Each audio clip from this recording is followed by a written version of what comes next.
Hello, Archie Dunlop here with Talking Astrology with Archie on Friday, January the 19th, 2024. Today would have been the 81st birthday of Janis Joplin, the sort of 1960s American mega star, at least in the music world, and she still has a huge reputation. She was a completely over-the-top performer, and her private life was also over the top. She was known for being excessive, certainly in terms of her drug taking. In the end, she died of a heroin overdose, I think on October the 4th, 1970. She was excessive in terms of her language, yes, in terms of the way she performed, and also in terms of her sex life. She was, well, I suppose you could say she was promiscuous, to say the least. But yeah, she had a very hectic sex life, which she's very famous for. So that's the kind of person we're dealing with. And yeah, in this video, I do want to look at her chart, but specifically, I want to look at her chart, as described by another astrologer. That astrologer was Charles Harvey.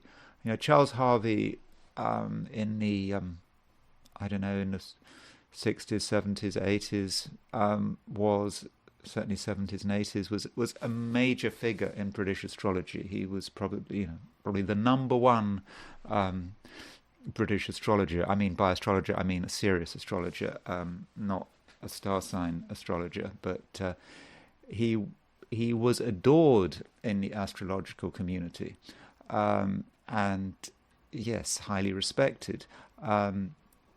And he had a particular approach to astrology, and I suppose he was perhaps part of a British tradition of astrology. There was another astrologer before him, CEO Carter, which I think he was sort of part of that tradition. And Charles Harvey was also a big advocate of midpoints. And he and Michael Harding wrote this book called Working with Astrology, which was published in 1990. And in this book, Working with Astrology, which it says Working with Astrology, the psychology of harmonics, midpoints, and astrocartography. And so in this book, Charles Harvey and Michael Harding, they went through charts, lots of charts relating to midpoints and harmonics. And one of those charts was that of Janis Joplin. And Charles Harvey does analyze Janis Joplin's horoscope using midpoints. And so I wanted to go through his analysis of Janis Joplin, because I think he would argue that he would have argued that you can't really fully understand Janis Joplin's chart without first looking at her midpoints, and to give you a flavour of what Charles Harvey said. Lois Rodding, the American astrologer Lois Rodding, who has her Rodding ratings, she looked at her chart, and so we say. So this is what Charles Harvey wrote.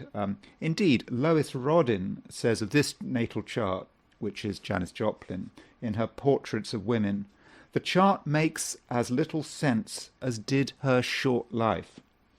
This is the chart of Janis Joplin, who said, "I'd rather have 10 years of super hypermost than live to be 70, sitting in some goddamn chair watching TV. So Loris Rodding couldn't make sense of Janis Joplin's chart. I'm not sure if that reflects very well on Lois Rodding, but I want to look at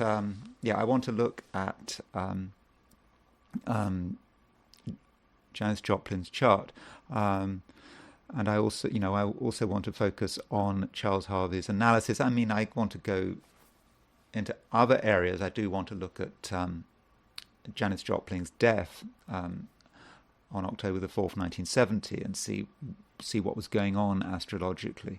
I think Neptune played a big role in that. But before I do that, I want to look at the astrology and the I Ching for today.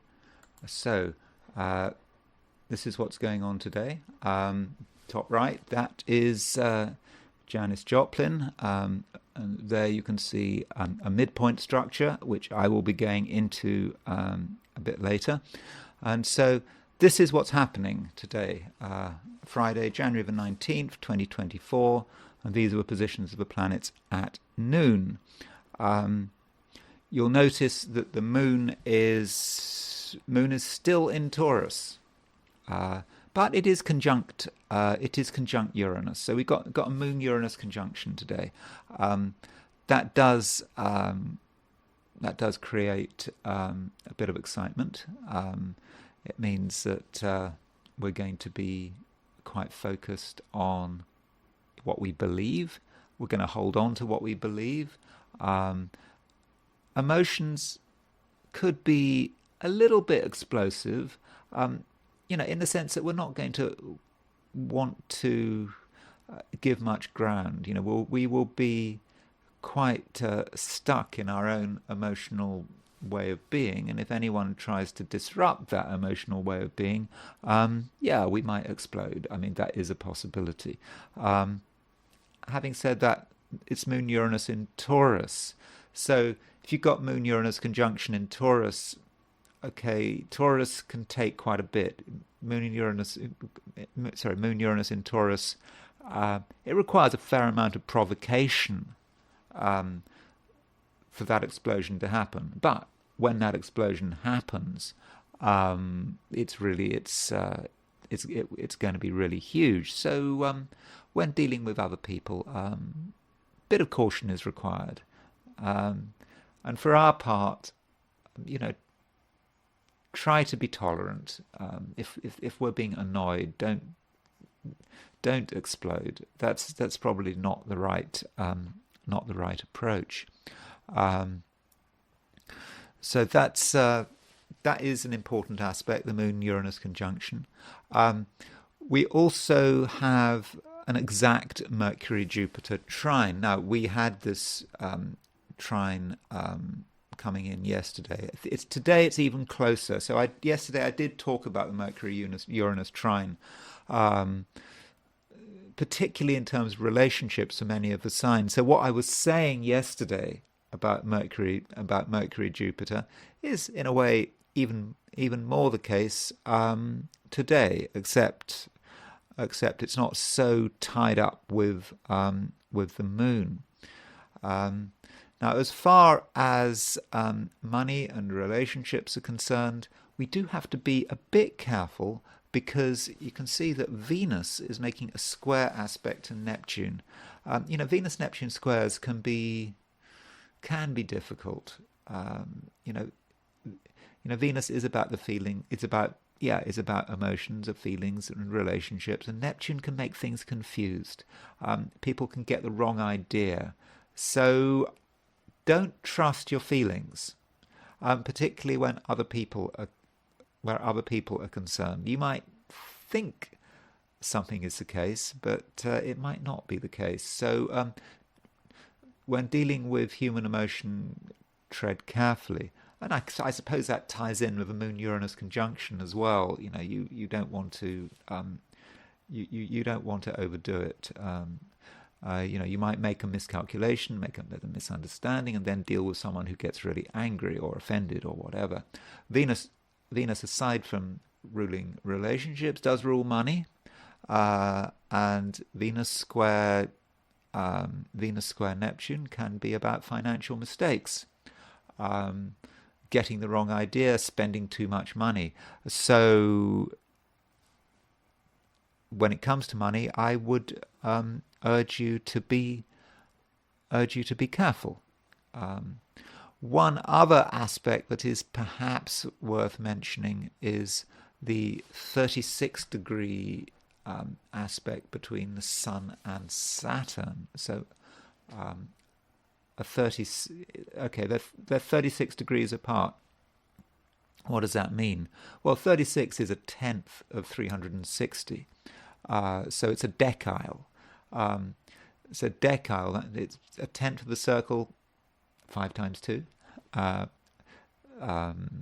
means 5. Fiveness is a man-made aspect. It's about style, and Saturn is, and so there is a struggle to have a particular style, and this is a style of Sun and Saturn.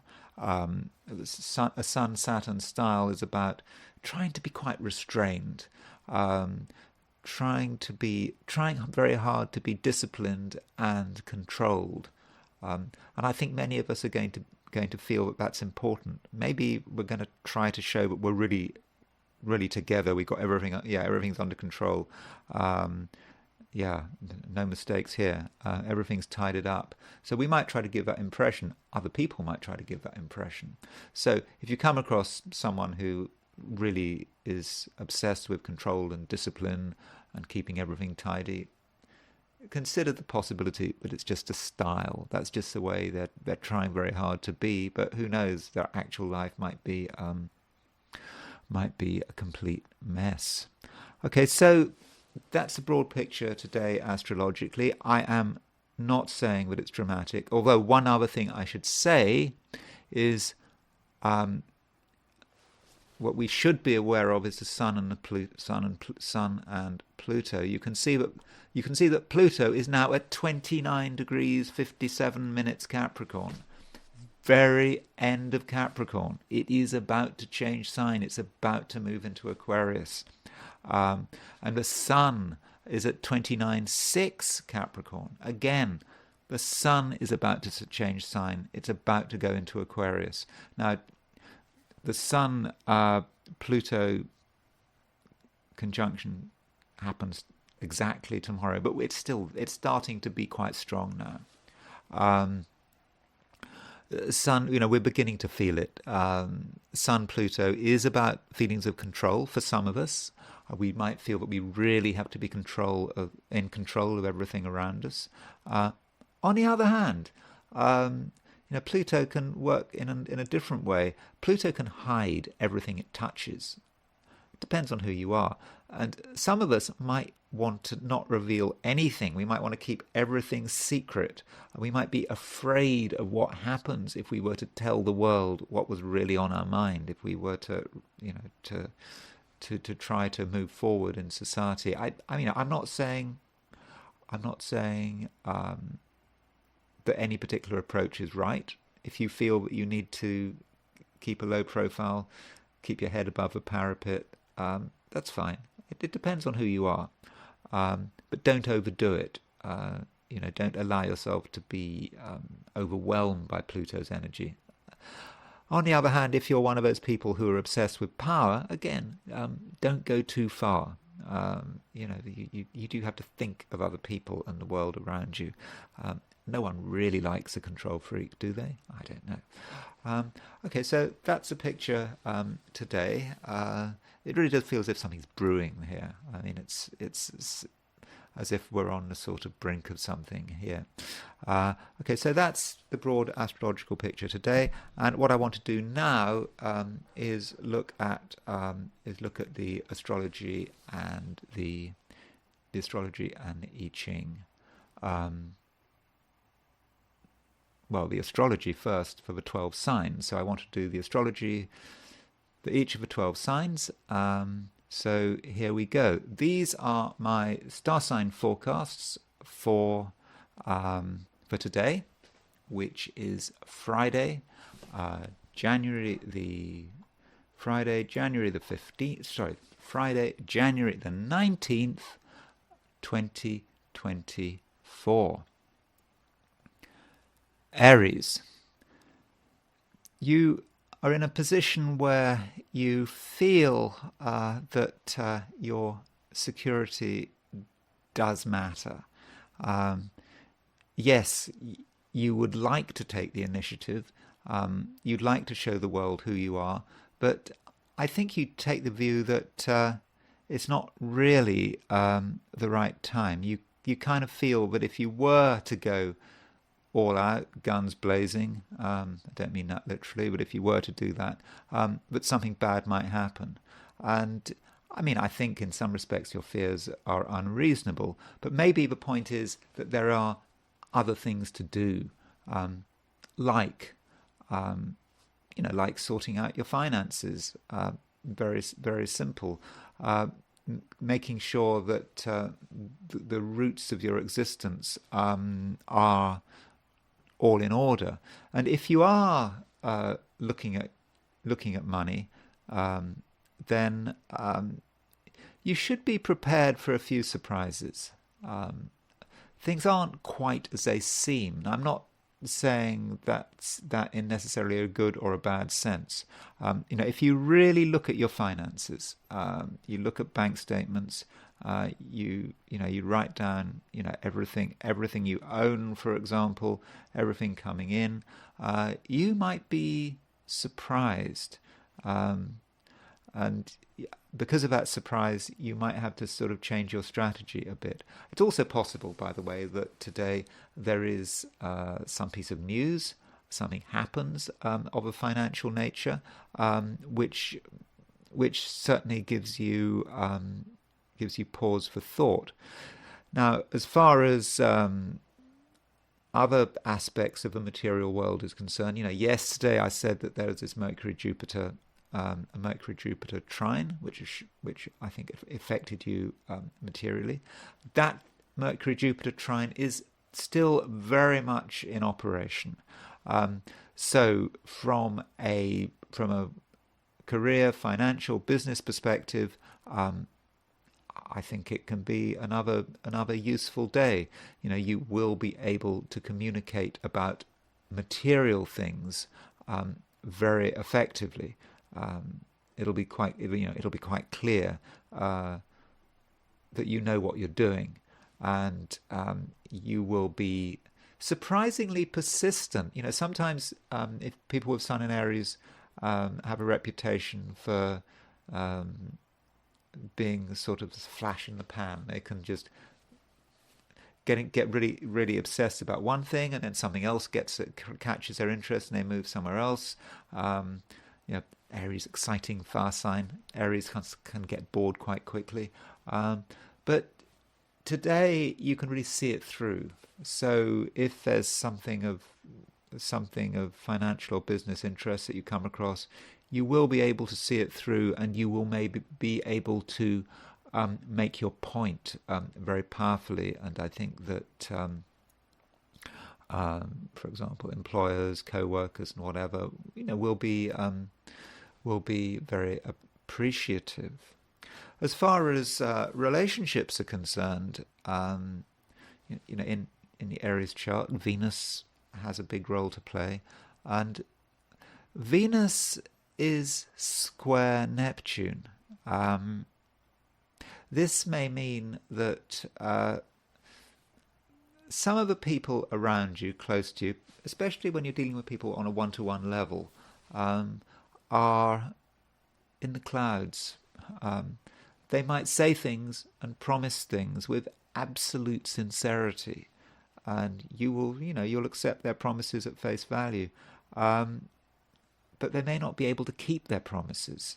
I mean, it's not because they're bad people. It just may be that other people, they're just moving in so many different directions, and they're always sort of living in the present. So they think, right, in the present they can keep a promise, but actually when it comes down to it, they may be saying things which are, in the final analysis, complete nonsense. So when dealing with people on a one-to-one level, treat them with a pinch. Treat everything they say with a pinch of salt. And if you agree with, for example, if you have an agreement to meet somewhere or to have a phone call at a particular time, don't automatically assume they'll keep that promise. And don't get annoyed. And don't get annoyed. Yeah, don't get too annoyed if someone breaks a promise today, because that's just the way they are, and it's the way it is right now. Venus is square Neptune. On a more positive note, Venus square Neptune can be quite idealistic and spiritual. So if you're meeting new people, you might meet people who are kind of a bit otherworldly, who have wonderful ideas, maybe a bit impractical, but nonetheless may be very interesting, and that's fun. But just remember, if someone sounds spiritual and otherworldly and whatever, it may be temporary. It's maybe the way they are right now. Tomorrow they may be someone completely different. And also, anyone who has strong spiritual beliefs, or rather anyone who expresses strong spiritual beliefs, don't necessarily take them too seriously unless you've got other evidence, because it's very easy to come over as being spiritual on a particular day, but actually, can you keep it up? Possibly not. One other thing I should say about Venus square Neptune is, in terms of you, it may suggest a certain amount of responsibility, because I said at the beginning when I was talking about what was going on in your chart that you yourself are actually quite practical at the moment. I mean, more practical than usual. Yet, at on a one-to-one level, some of the people you're dealing with are not practical at all, and actually may be on the verge of making a mistake. So, Aries, consider the possibility that you are in a position to prevent someone from making a mistake, or if someone is making a mistake, it may be down to you to bring them back from the precipice. So, if you see someone doing something stupid, don't let them carry on doing something stupid, particularly if money is involved, money or business or something like that. Because if you know someone's doing something wrong, if you're sure about it, then it would be negligent of you, I believe, to let them carry on making this mistake. You have to, I believe, intervene. Of course, I say that with some reservation, because you can't intervene if it's a situation where you yourself perhaps are going to get damaged. I suppose maybe if your boss is if you've got a boss, is doing something really stupid and you've already told them it's stupid, and maybe, and you're going to get fired if you start criticizing them. Okay, well, that's a different matter, isn't it? So anyway, Aries, I think it's an okay day, provided you put the focus, I think, on material matters, money, grounding yourself, that sort of thing. Your natural impulsiveness may not be so clear today, and perhaps that's a good thing. Taurus, the moon continues moving through your star sign, so it's another good day for Taurus in some respects. You are in some respects quite grounded today. You understand what matters, and you're at the same time quite stubborn. You know what you want to do, and you're going to stick with it. And I think in the process you can make some very good decisions. I'm going to qualify that soon. And the Mercury Jupiter trine I was talking about yesterday, it's exact. Remember, Jupiter is going through your star sign. Mercury aspects it. There are some very good ideas coming your way. Listen, these are practical ideas, But ideas which are slightly offbeat, slightly unusual. As a Taurus, you can be quite stubborn when you get an idea that is at odds with your view of the world. Well, you might reject it. So on the surface, that looks good. I think it is good, but um, Venus is your ruler. Venus rules Taurus, and Venus is square Neptune.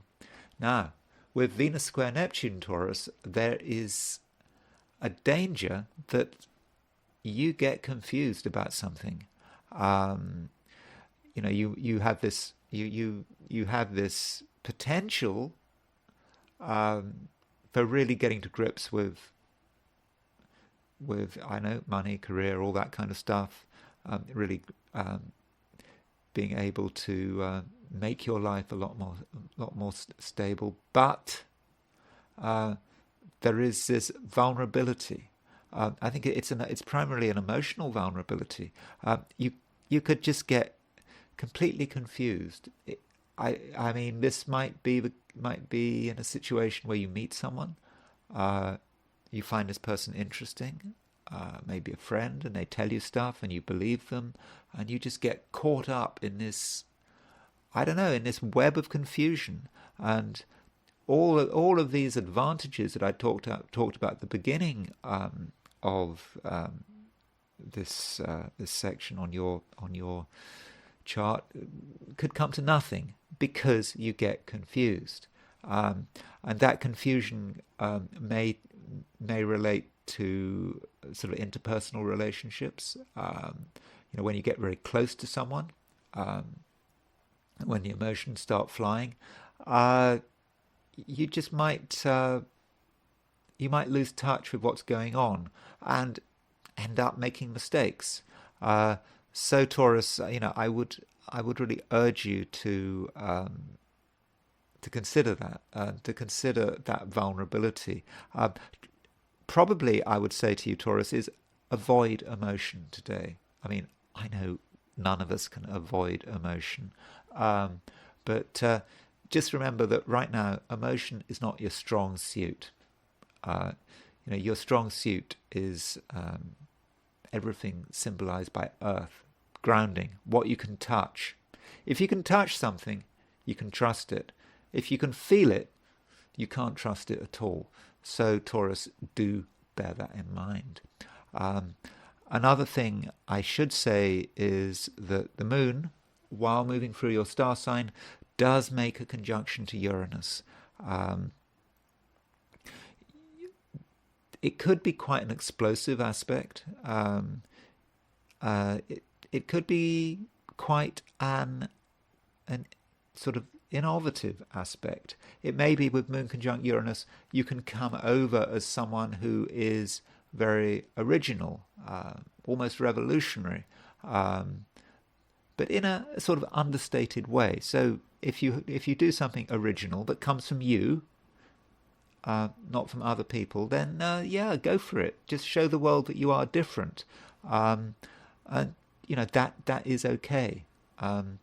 And what you mustn't do is be disruptive with Moon conjunct Uranus. I think some Taurians are going to want to be disruptive, and if Taurians start being disruptive today, then they could cause a lot of trouble, particularly when you've got Venus square Neptune as well, because when you've got Venus square Neptune as well, you might listen to your feelings, and your feelings might tell you stuff, and your feelings may be completely wrong. You completely misunderstand what's going on. You want to respond in the outside world, and it just turns into a complete mess. And at the best, you make a fool of yourself.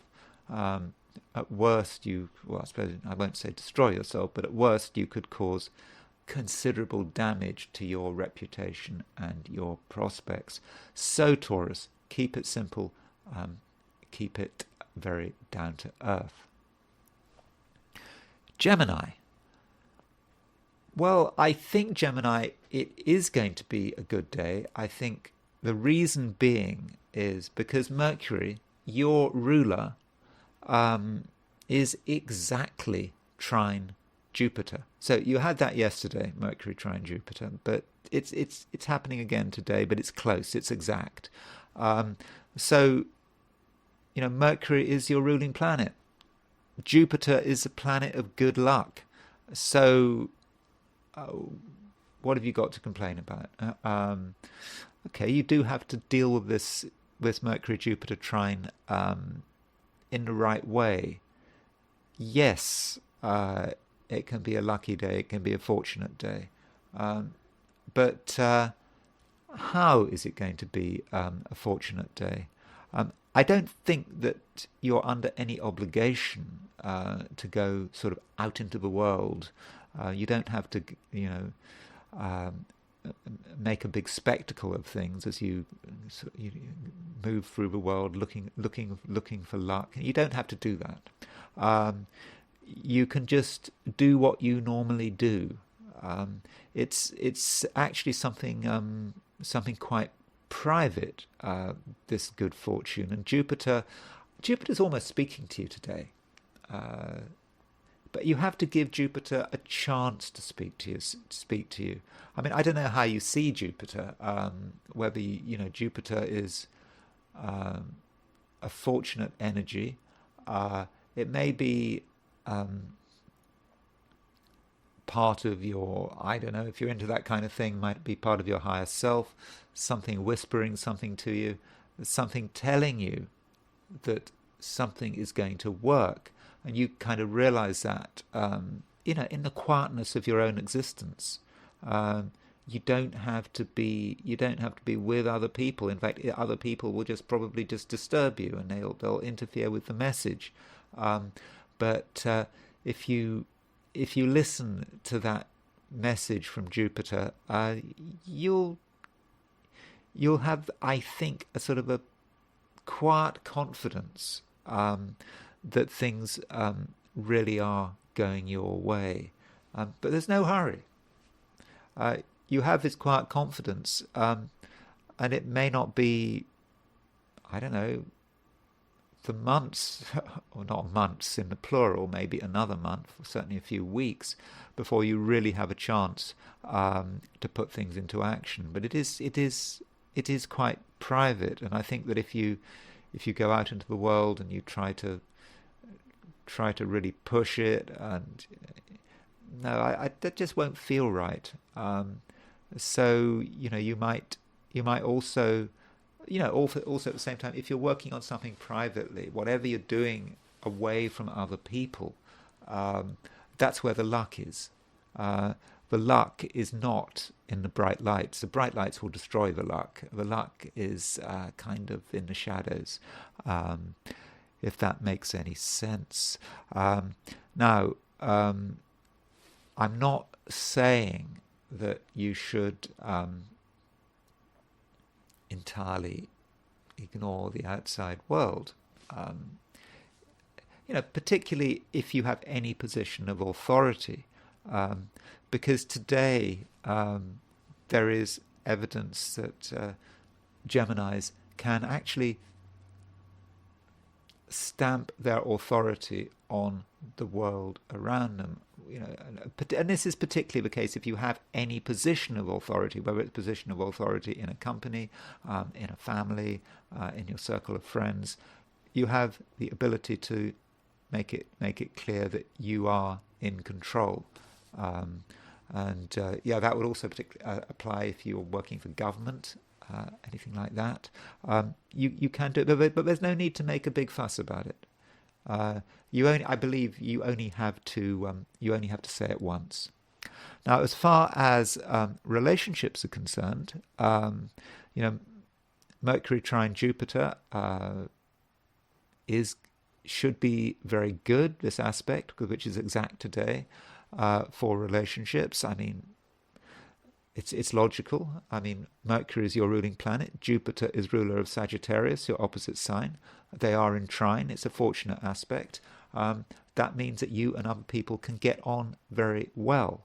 And I think, particularly at quite a sort of intimate level, emotional level, I know that Geminis don't have um, a great reputation in the emotional department. Geminis that can be give the impression of being quite cold, and feelings can be difficult, and expressing feelings can be difficult. But if you're in the right relationship, then you can create a real sense of emotional oneness and togetherness, which doesn't really have to be talked about. If you're looking for a new relationship, okay, I'm sort of mainly thinking about romantic relationship, but it could be a relationship relating to something else. Then you might just have a feeling about someone, and this feeling about someone, I know Venus is making a square to Neptune, and that can cause emotional confusion and can lead people to get the wrong ideas. But if you can properly understand the emotions flowing in, I think you might actually get a strong feeling about someone, which might actually be the correct feeling. And it's not that anything need happen today. It's just you just get a feeling about someone, and I suspect in this case you might have got it right. Cancer.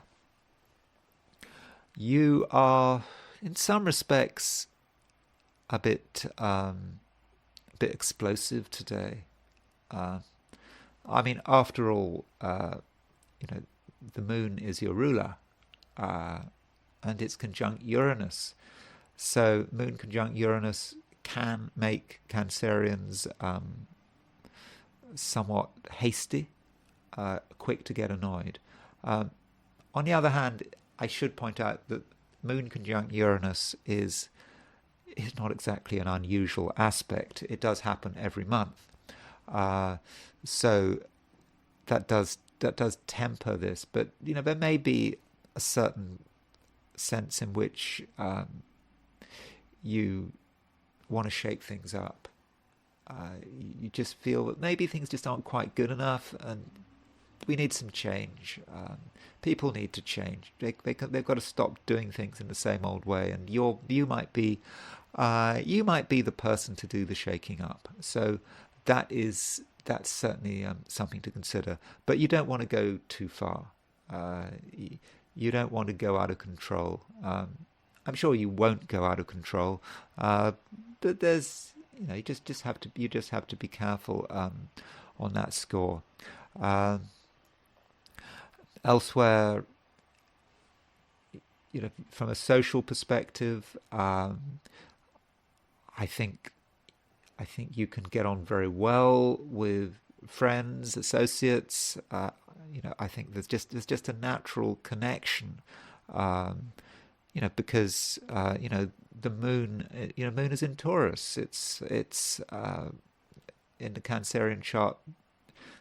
The sign Taurus is very connected with friendship and association, and perhaps with moon conjunct Uranus, you can have sudden connections.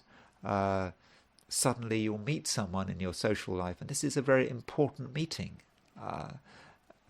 or at the very least an exciting meeting that gives you pause for thought, and may allow you to move certain things to the next stage, with Mercury is trine Jupiter, like it was yesterday, but now it's really strong. It's exact. This is a great time for strengthening relations with your friends, for finding new friends, and perhaps in certain situations, for a friend to become a close friend. The beginning of the formation of some kind of partnership based on a common purpose, whatever that common purpose is, whatever might be important to you. Now, continuing on the theme of relationships, the sun has been in Capricorn, obviously since the solstice, and Capricorn is your opposite sign. So, all things being equal, it is a time when relationships have been important for Cancerians. Not just relationships. It's like the other. Everything that is not you. has come into focus. And the Sun is now on the verge of leaving Capricorn and moving into Aquarius. And as it does that, it moves towards a conjunction with Pluto. So in terms of relationships, some relationships, there may be an increasing point of intensity. Something perhaps that's hidden but is now getting revealed, or maybe the other way around. Something that was revealed and is now hidden. Something's changing there. Something's becoming very intense for you, Cancer. So be aware of what it is, and specifically in relationships, they do need to be treated with respect because of this sign change in the conjunction with Pluto. Don't mess around with people. Don't mess around with people's feelings. Treat people with respect. Hopefully they will treat you with respect as well. Just bear in mind that the situation could be a bit intense. So tread carefully. But I'm not saying anything's going to be dreadful if you behave in the correct and appropriate way. I don't think any harm will be done. Leo. Leo, it's probably not going to be the best day. I think that you may feel that in terms of your social life and the people around you, that kind of things are a bit stuck. The people are there, you communicate with people, but it just feels that everything is on hold, that people are holding something back. People don't want to change, people don't want to reveal much, and you may find it rather frustrating. Maybe also this is connected with the fact that the sun is your ruling planet, and it's moving through the last degree of Capricorn. So you're feeling a sense that something is coming to an end. You've sort of done what you can in a particular area, and what next? And so there may be a feeling of, I don't know, a feeling of dissatisfaction. I think that is that's certainly possible. And in your career as well, in general, overall, Jupiter's moving through Taurus, which in the Leo chart is very important for your work. But right now, it just might feel that things just aren't moving fast enough, and that things are stuck. Now, there is a temptation on your part to try to move things along, perhaps through, I don't know, behaving in some quite explosive way, getting angry. You might think that's the way to do it. I don't think so. I don't think that would achieve much. And in fact, there is some danger in the realm of career that you do get a bit confused. You have this wonderful idea, perhaps. It sounds like a very creative idea. Let's move in this direction. It sounds brilliant, but you put it into action, and almost straight away it starts going wrong. You just haven't got the facts right. You just haven't done enough research. So that is something you have to bear in mind. I just don't think that today is a good day for starting things. By all means, finishing them. By all means, tidying things up, making sure all the preparations are in order. It's not preparations. Maybe just making sure that everything's done. I suppose it's Friday. For most of us, it's the end of a working week. And so with the end of a working week, you just need to make sure everything is in place and that everything you were supposed to do this week has been done. You should also remember that the Sun, your ruler, is moving towards a conjunction of Pluto. Now, that conjunction is exact tomorrow. So things could be a bit heavy. There could just be this feeling of heaviness, uh, and I think a feeling of responsibility. I mean, I think part of the reason why you might behave in an impulsive, inappropriate way today is because you actually do feel a sense of responsibility. So, ironically, in your attempt to be responsible, you actually behave irresponsibly. So, don't be tempted. Just accept that things are coming to an end in some respects, and just things. Yeah, things do feel a bit heavy. But don't worry. The sun, your ruler, is changing sign. Tomorrow it will be in a different sign. It will be in Aquarius. And we can talk about that then, about what sun in Aquarius means for you. Okay, Leo, that's it for today. Don't worry too much. I think tomorrow might be a better day. Virgo. Virgo, it's a time when you continue to have opportunities which are caused by just a general sort of flow of energy in the right direction. I mentioned this yesterday that there are all these 120 degree aspects between planets in Taurus and Capricorn. Taurus and Capricorn are Earth signs, and of course Virgo is an Earth sign. So these aspects are strong, they're free flowing, and they are hitting your star sign, and so that really makes things move.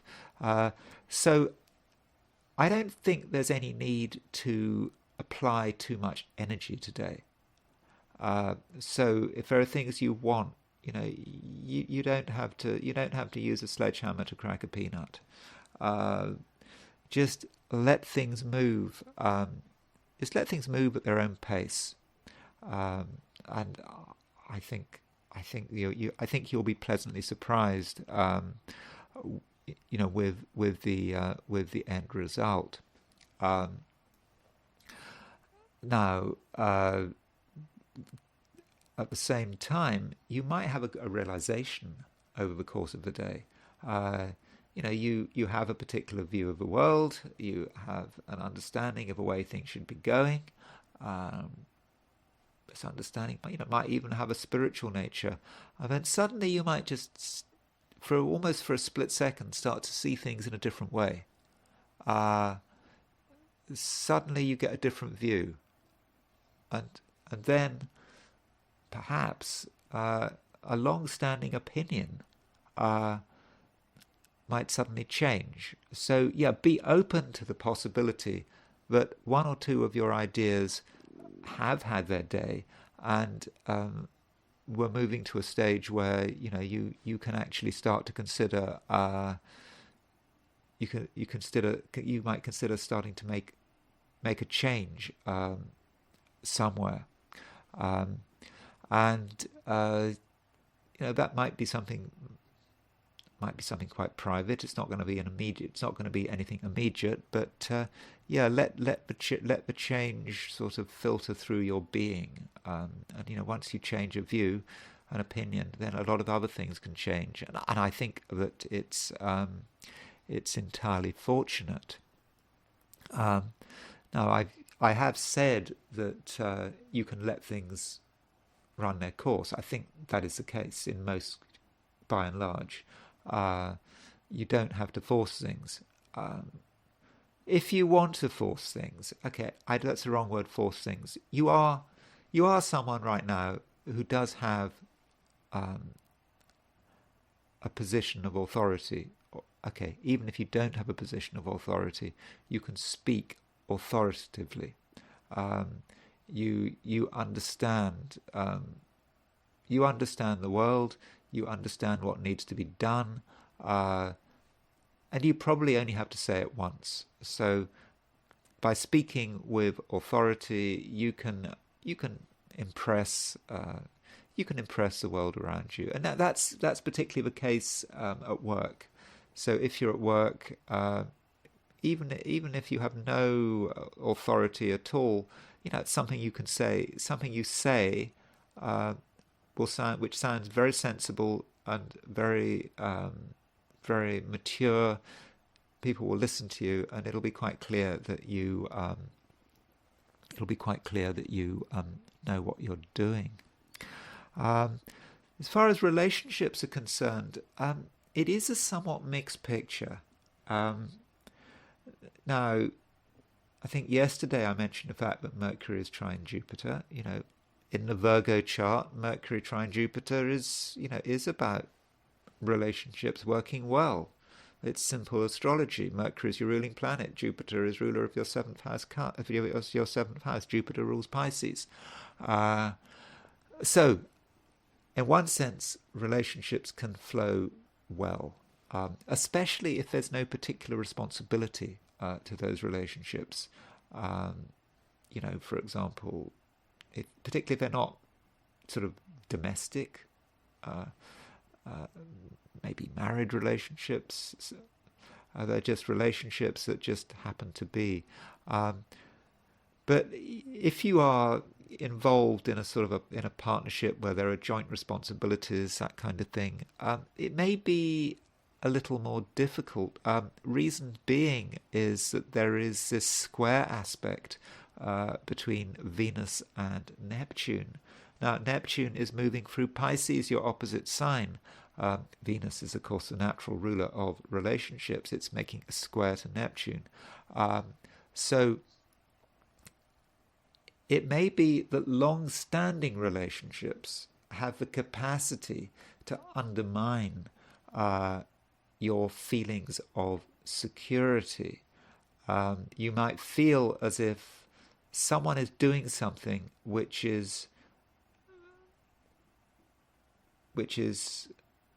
unwise and is just making you feel uncomfortable. Particularly if you share a living space with someone, you have to be careful there. So you have to monitor the situation. I'm not saying that the situation is bad or too bad. I'm not saying you have to say anything, but you have to be aware of it. Consider how the other person is affecting your security, maybe even your joint security. Consider that possibility. Watch their actions very carefully. Listen to what they say, because somewhere along the line you might see something or hear something that is disturbing. But I must say, I'm not trying to make you paranoid. I suppose with astrology, when I'm doing this kind of thing, I suppose my responsibility is to look at the absolute worst case scenario, and that's what I'm doing. And I suppose usually the worst case scenario doesn't manifest. Libra. So your ruling planet is Venus, and Venus is square Neptune, and Neptune is the planet of confusion. So today, Libra, you may be all over the place. You may be trying to get yourself together. You may be trying to be organized, but it's hard work. Things could go wrong. Things could go wrong that are just outside your control. So you've got to have the flexibility to deal with it. This could apply to something like when you're traveling short distance journeys, whether it's by car or bus or whatever, your traveling could run into a few problems. It might be a road closure. It might be the weather affecting driving conditions. If you're reliant on public transport, buses might not turn up, or if you're flying, there might be delays, or you might misunderstand something. So, for example, if you're going, I suppose if you're if you're I don't know, you've got an important appointment, or you're supposed to a flight time or a bus time, you might have a really strong idea about what it is, and then find you've actually got it wrong. So for travel arrangements, check them really carefully today, really carefully, and leave plenty of time, and make sure all the documentation is in order. So if you're flying out of the country, make sure you've got your passport, make sure you've got your tickets, because there is scope for misunderstanding. And we shouldn't forget that Venus is in Sagittarius. Venus is about travel. Sorry, Sagittarius is often about travel. So Venus in Sagittarius square Neptune, the symbolism of disrupted and confused travel plans is very much there. In terms of other things, today the moon is making a conjunction of Uranus. That may suggest further other types of disruption. I think that if you're working, going into work, then things might not work out as expected. You might have to deal with incidents that you really weren't planning on, and you'll have to probably sort of act quite quickly to work out what needs to be done, but you don't want to act in an impulsive way. I mean, for every sign today, I think impulsiveness is a bad idea. But for it's not going to work. But if something happens, especially at work, don't over-interpret it. Something might happen. Okay, something fairly dramatic might happen, which causes you to change your plans. But you don't want to take it too seriously, or not just change your plans, but perhaps just change your routine a bit. But don't take it too seriously. It's not the end of the world. Don't over-dramatize it. There is a danger that you over-dramatize that kind of thing. Just take it for what it is. It may be serious. It may need your attention, but that doesn't mean to say that you need to take a massive detour in order to solve a problem which may not be quite as bad as it looks. And really, I suppose that's it. I think it's just a day when you have to be aware of your weaknesses. Venus is square Neptune. It's primarily affects travel and that kind of thing, I would have said, but Venus is your ruler, and so when it's square Neptune, you are vulnerable to deception, you're vulnerable to misunderstanding things. If you get information, you might sort of just misunderstand it. I mean, it could be as simple as how it is. You read an article on the internet, and it's a long article, and you kind of don't like it. You immediately want to comment on it, and then you comment on it without reading the article, and afterwards you realize you've completely got it wrong. So if you're reading something, read it properly. Particularly if you're planning on commenting on it, or if you're acting on it. Don't act on something if you haven't fully understood it. So be very careful when dealing with facts. You might think that facts are obvious, but no, facts are not obvious. If you don't read all the facts, you could completely misunderstand what you're being told. So Libra, I would urge you to be careful, and certainly not jump to conclusions. Scorpio. It's a day when there is continued emphasis on relationships. As I said yesterday, the moon continues moving through Taurus, which is your opposite sign, and so you do have to consider the other person. And for some Scorpios that can be difficult, because Scorpios have a strong sense of themselves. believing that they are in control, wanting to be in control, and if they're not in control, feeling that their whole existence is threatened.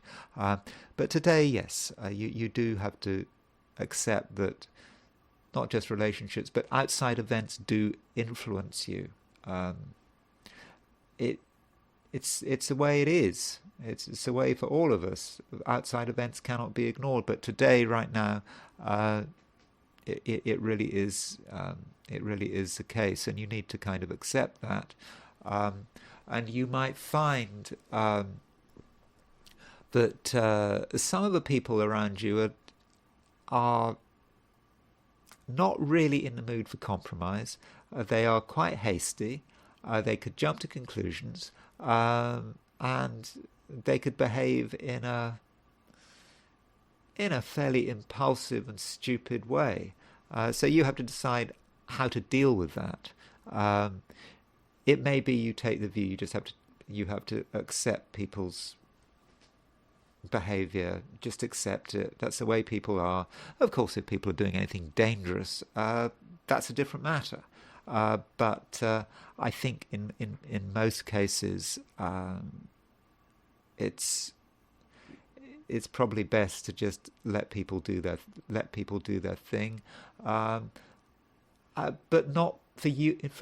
From your perspective, you can't be stubborn. You have to be able to just adapt. So when you see crazy stuff going on in the outside world, just adapt. You don't have to transform. You don't have to turn your life upside down. You just have to slightly change your position so that you can properly adjust to what is going on. So that should be okay. Now, as far as career, your working life is concerned, you have a certain sense that things are changing. I mean, this is because the sun. The sun is in the last degree of Capricorn. Over the weekend, it changes sign, moves into Aquarius, and as it moves into Aquarius, it makes a conjunction to Pluto. So I think at work you can see that things are changing. You can see, if you look carefully, that certain people are becoming more tense. They're digging their heels in. Perhaps they're not saying so much. It's perhaps difficult to get information from people in a sort of a business and financial career sense, and that might tell you at least tell your feelings, that your feelings are telling you that people know that something is up. Now, I'm not saying that it's going to be super dramatic or catastrophic. It's just about a change that is coming in, a change where I think things are going to become more serious, and people might become more set in their ways. I mean, people become more set in their ways, of course, when they're afraid. When they're afraid, for example, what's going on around them I suppose, economically, politically, in society. It's maybe something like that. When people kind of feel it, and they feel that in that kind of situation, they have to hold back. So that is something you have to be aware of.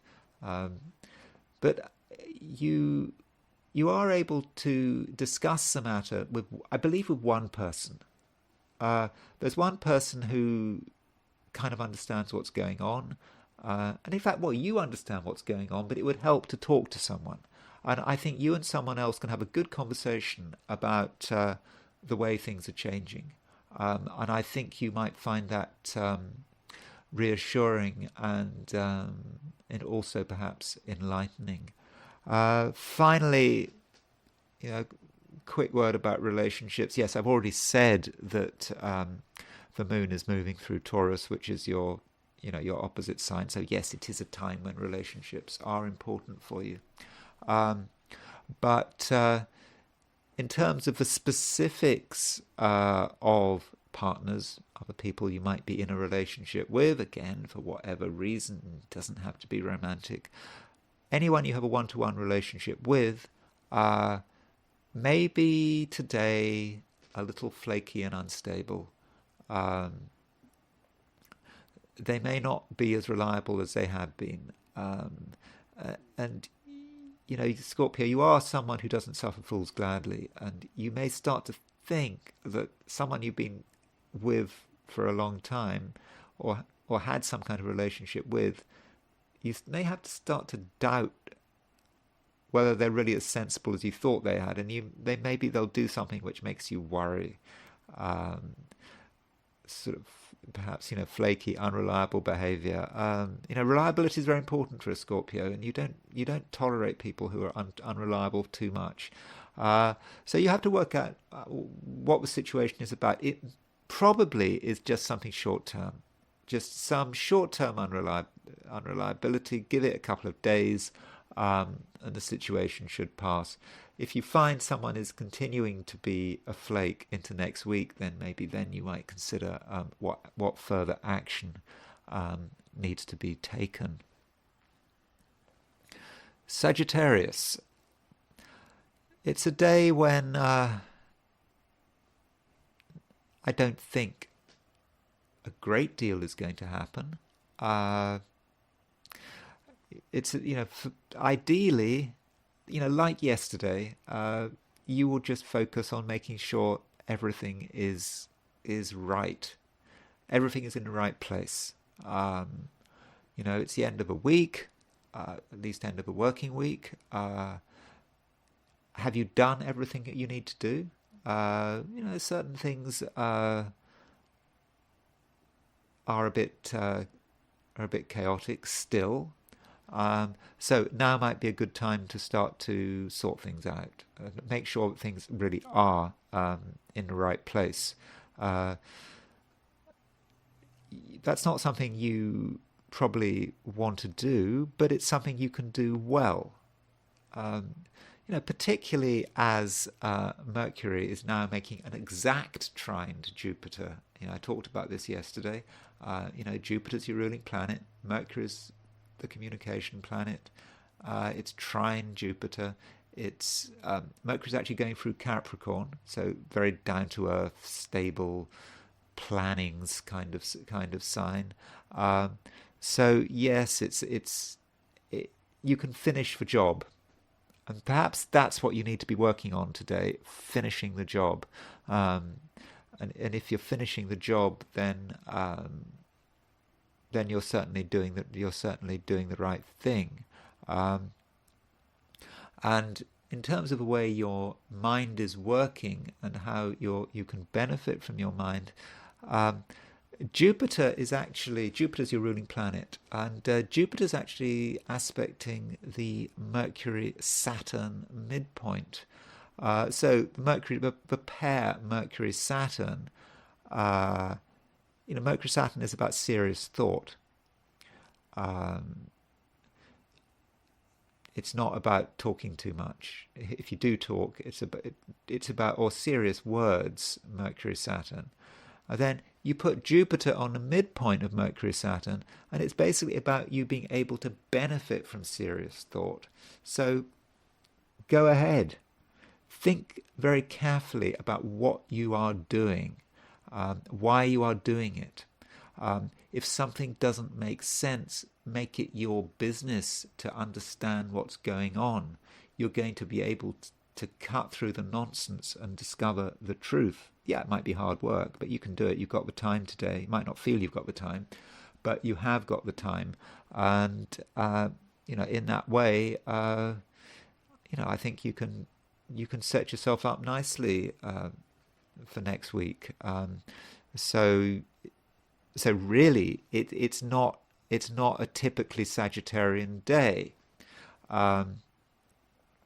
But, you know, I'm not saying it's going to be a bad day. yesterday, I was talking about Venus being on lesser, Venus moving through Sagittarius on lesser, the sting of the scorpion's tail. Venus is moving off that, so I think that some of the people around you, it's not so much an issue of nastiness. It's perhaps an issue of unreliability. I think you know you are trying to organize things. Some people are unreliable. They can't be trusted. They can't be trusted to be reliable. So if you are trying to organize your world, probably best to do it yourself. Yeah, it would be nice to get help, but if you got help, it might actually be worse than useless. Uh, so, so do bear that in mind. Now, I'm not saying that relationships are going to be a disaster. How can they be a disaster? Because Mercury is exactly trine Jupiter. Mercury was trine Jupiter yesterday. Still, it's now even closer. So, relationships which are grounded, based on sensible premises, where everyone is relationships, where everyone is realistic, everyone is open, above board, and honest. Those kind of relationships where nothing gets hidden, where everything is clear and open, especially on a financial nature, on a financial level. Those kind of relationships could work extremely well. And so, in fact, it might be a good day for starting to work on, a business partnership where you really do understand the other person, a relationship based on, or that's surrounded, that's centered around a set of financial aims or business aims, that kind of thing, should work extremely well. But if you're interested in relationships that are exciting, that are dangerous, unstable, can promise to take you to another world, those kind of relationships, no, I would not advise that. Okay, Sagittarius, that's it. It's not perhaps a particularly interesting day, but if you do the right thing, it can certainly be a useful day. Capricorn, a day that can, I think, be useful. I mean, after all, the sun is still in your star sign. The moon is in Taurus. Moon is stays in Taurus. So you've got the moon and the earth sign in Taurus. You've got sun and an earth sign in Capricorn. So the sun and the moon, they're working well together. You are going to be perhaps a little stubborn about what you want to do in a recreational sense. People often don't associate Capricorn with having fun, which is, of course, ridiculous. Of course, Capricorns like to have fun as much as anyone else. But they think, oh well, sensible Capricorn surely has got better things to do. No. You've got things you want to do. You want to enjoy yourself, and it's okay to be stubborn about it. You might get pressures. Say, well, why don't you go and do something else? We want to do this. You want to do that. No, you've got to stick to your guns here. There are things you want to do, and it's okay. It's okay to be stubborn and to focus on your own recreational needs. Especially as we've got Mercury is now really gaining strength in your star sign. Mercury is 6-7 Capricorn, and it's making a trine aspect to Jupiter, which is at 6-7 Taurus. That's a great aspect. We had it yesterday. It's now today. It's now exact. So yes, that's why your creative potential is so important. And creativity is not just about recreation. It's about what you're doing with your life. It may very well have something to do with your work, if you're working. And doing something that is special. And with Mercury trine Jupiter being exact, in Earth signs, Mercury in Capricorn, Jupiter in Taurus, take advantage of it. You can do something. You can actually do something really special today. Uh, so, that I do believe is very creative and is actually a representative of everything that you are. So think about who you are and throw all your energy into the creation of something that is a true representative of what you are. And under those circumstances, it's important not to compromise. Don't let outside forces get in your way. If you like, the artist is at work. And yes, you are going to be able to assert yourself today. No doubt about that. Reason being is that Saturn is aspecting the Sun-Mars midpoint. So, the Sun-Mars midpoint is at around 20 Capricorn right now. And Saturn, your ruling planet, is at 5 Pisces. So Saturn is making a 45-degree aspect to the Sun-Mars midpoint. Sun-Mars is as a pair is very very strong. 2 masculine planets together, 2 positive dynamic planets together. Saturn, 45 degrees from the Sun-Mars midpoint, you can really assert yourself there if you need to. But I suppose I have to give one warning about that. Sun-Mars as a pair can be a little bit over the top. And in extreme situations, it can be associated with accidents, connected with explosives, fire, electricity, that kind of thing. So yeah, okay, be careful a bit, Capricorn. You don't take excessive risks, particularly, I don't know, with electrical appliances, fireworks, whatever, with that. And also, I suppose you have to bear in mind that if Saturn decides to get onto the Sun-Mars trip too much, then Saturn could cause a lot of damage to relationships. Yeah, sure, you're in a strong position, but you only want to use your strength up to a point so that you can achieve your aims. If you go further than you need, then I think there's a potential that you start causing damage. And I suppose I should sort of finish with a few comments about relationships. I think that partners, they could be a bit hasty today. They could be stubborn, like you. I mean, you're quite stubborn today, but I think those close to you could also be stubborn, and even a little bit rebellious. I don't think that's a problem. So if you see someone being rebellious, maybe you're just projecting and you don't like it. Maybe you're just projecting it. Don't worry if someone's being rebellious. Don't worry if someone like you wants to do things their way. And it may be that in relationships, you and your partner today need to do your own things. You can stay out of each other's way, and then perhaps everything can be fine.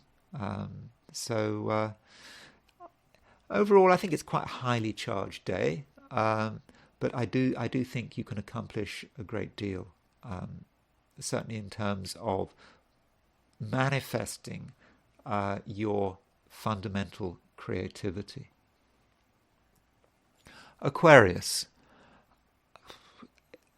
I mean, I've just talked about Capricorn, and Aquarius, you do have the same ruling planet as Capricorn. Yeah, Saturn is your ruler. So we have to consider the condition of Saturn when trying to work out what's going to happen to you today. I mean, that's the way it works. And as I was saying for Capricorn, Saturn is aspecting the Sun Mars midpoint. So Aquarius, I would suggest that you do take things easy, that you don't go over the top, that you understand that today you are somewhat accident prone, particularly in the home, because from an Aquarian perspective, there is this Moon Uranus conjunction in Taurus, and from an Aquarian perspective, the sign Taurus has a strong association with the home. So we kind of got two significators of domestic accidents and mishaps. So at home, just be very careful. Don't take risks. If things go wrong, then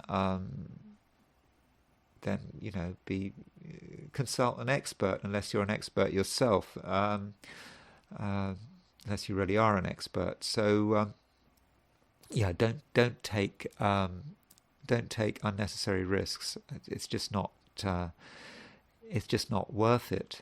And I think in terms of how you are coming over, I think that Aquarius, you're going to be trying very hard to give the impression that you are in control, and not just in control of yourself, but in control of some of the people who are closest to you, partners and so forth. Could you end up as being a control freak today? Maybe. I mean, I think you're just going to feel that you want people to do things your way, even if strictly speaking it's not necessary. You're just going to think that that's the way to be. Today, you don't want anyone messing with you, and in every interaction, whether it's an interaction with a spouse or whether it's an interaction, I don't know, with someone at the checkout till, you're gonna want that interaction to take place your way, and you're gonna I think adopt quite a controlling style, and you have to ask yourself whether that's really the right approach, because I don't think it is. Because it's not sincere. It's a style. It's just something you're almost trying to do as a game, not as a game perhaps, but as something, just an impression you want to give. But it's not rooted in who you are, and because it's not rooted in who you are, somehow things might go wrong. And continuing on the theme of relationships. So in the Aquarian chart, Leo is the other sign. Leo is the opposite sign, and of course the ruler of Leo is the sun. And so we often have to look at the sun to get an idea about what's going on in relationships. And the sun is in quite a delicate state at the moment, because the sun is in the last degree of Capricorn. It's about to change sign. It's about, actually, the sun is, of course, about to move into your star sign. And as it moves into your star sign, it makes a conjunction with Pluto. And so you may find that partners are taking the world seriously. They're feeling a little disorientated. They feel that things aren't particularly stable because they're in a process of change. And I think it's just really important that you respect that. So, it goes back to this idea about, is it a good idea to be a control freak? No, it's not. I think you have to let people develop in their own way today, because there's quite a lot of fragility there. And if you start to interfere, you start to get in people's way, I don't think they're going to take that well at all. So that's it, Aquarius. I think it's quite a complicated day. I'm not saying it's going to be a dramatic day, but it's complicated, and I think it's important that you don't make it more complicated than it should be. Pisces, your style of communication today is going to be very definite. I mean, after all, there is a conjunction between Moon and Uranus, and with this Moon-Uranus conjunction, you may communicate in a way that is almost explosive. You may say things which are perhaps unexpected, don't fit the script. Scripts, I suppose, are important in communication, aren't they? We all have scripts for the way we communicate with people. Hello, how are you? I'm fine, that kind of thing. And today there is some possibility that you break the script. You say things which are just not expected. Now that can be a good thing, because it can help stir things up. It can move things on quickly. On the other hand, it can just cause confusion and misunderstanding. So you have to look at the situation. Is it appropriate to change the communication script, or even to rip up the communication script? I suppose it depends. If you're dealing with people you know, then probably it's okay. If you're dealing with strangers, if you're going out for a walk with a dog and you break the script in terms of communicating with people you meet, they're just going to think you're weird, probably. So that's it happens to me all the time. But I'm not a Pisces. So that's one thing to bear in mind. Communication is also important because Mercury is making a trine to Jupiter. Now, Mercury did make a trine to Jupiter yesterday. The trine was very close yesterday. It's even closer today, and you should take advantage of it. I mean, it's a very fortunate trine. Jupiter is your ruling planet. Jupiter rules Pisces, and as Mercury trines Jupiter, you have the chance to be able to say exactly what you want to say. Your words can completely hit home. So when talking to friends, associates, colleagues, say what you mean, and try not to be explosive. That's not what it's about. You just say what you mean. Stick to the facts. It may not feel very exciting or dramatic, but by sticking to the facts, you are going to make a very good impression, and you'll be helped by the fact that Saturn is actually quite close to a sextile of Mercury. It's quite close to a sextile of Jupiter. So just make the most of that Mercury trine Jupiter. End of the working week. It's just time to really in certain cases, to make your final impression before the weekend. And so if something needs to be said, Pisces, then really, perhaps now is the time to say it. If you leave it until next week, then you're not going to make as powerful an impression as you are going to make today. In terms of relationships of all kinds, again, Mercury is trine Jupiter. It's an aspect that is in the Pisces chart is really good for relationships. After all, Mercury is your ruler. Mercury is the ruler of your opposite sign, Pisces. Let me start again. Mercury is the ruler of your opposite sign, Virgo. Jupiter is the ruler of your star sign, Pisces. So that suggests great communication between you and the important people in your life. So make the most of it, and overall, it should be a good day. Okay, so I've looked through the 12 signs, and so what I want to do now is turn to the I Ching. So what I did, as usual, I asked the question, what is Friday going to be like for those watching this video, or at least watching this section of this video. So the first hexagram I got was this one, hexagram 46, pushing upwards. Now, in general, this is quite a good hexagram. It suggests that, we can make good progress.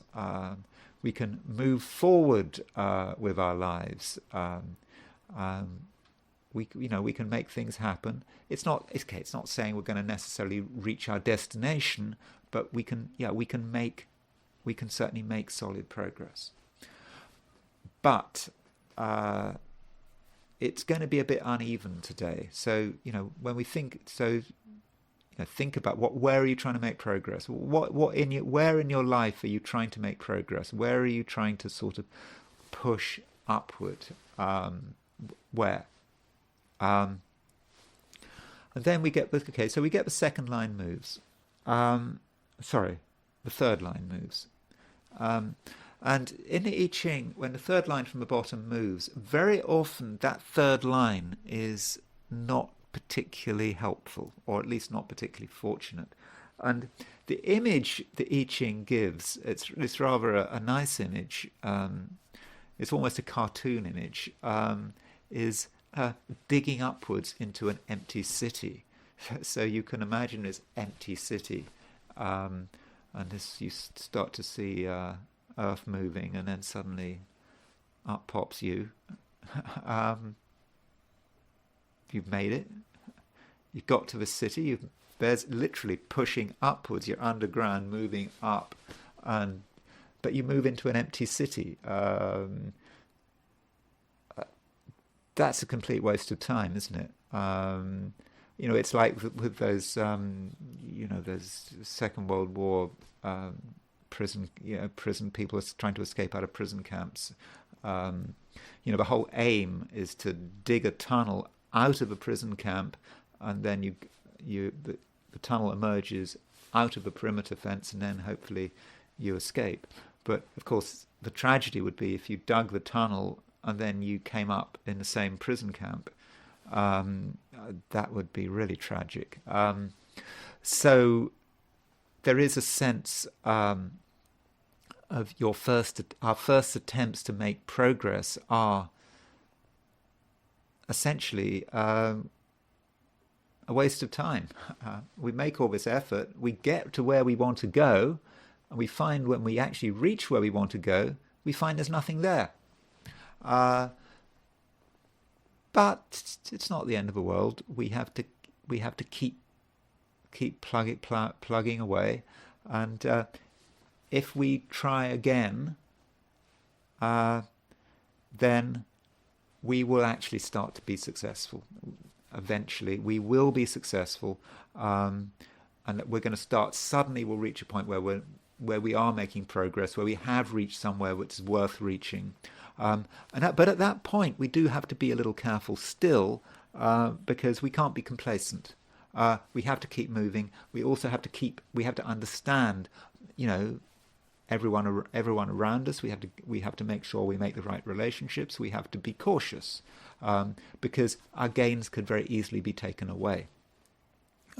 But if we keep our eyes open, then I think this pushing upward, after a first disappointment, we can make we can make very good progress. But just be cautious, because that progress, all our efforts could be taken away if we're complacent. And this hexagram, it does move, and it moves to hexagram number 29, which is the abysmal. I know it doesn't sound good, but it's not as bad as it looks. So, you've got the concept of the abyss.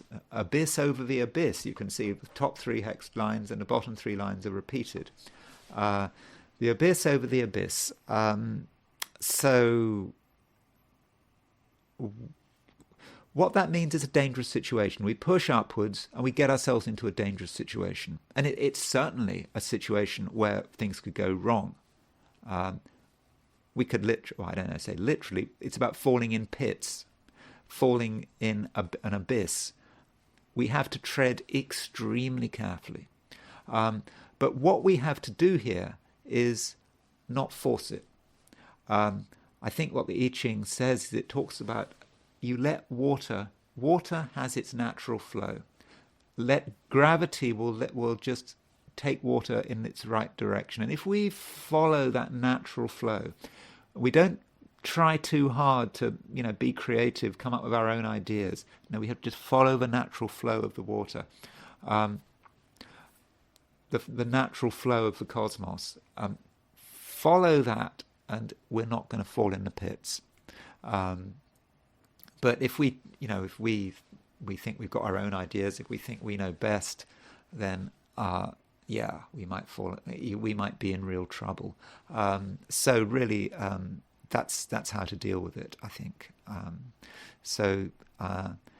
It's a day when we need to be careful, but I think we can make good progress, and we can avoid coming to harm, provided we pay attention, but also follow the water, follow the cosmos.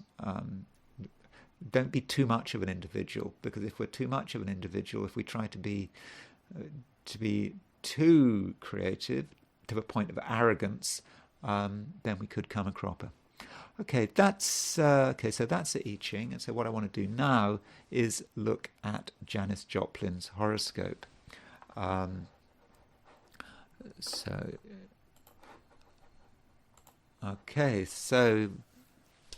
Janis Joplin's horoscope. This is the horoscope that Lois Rodding said that it really didn't make much sense. Her chart. So why would Janis Joplin's chart not make much sense? Just to go back to Charles Harvey and Michael Harding's book, Working with Astrology,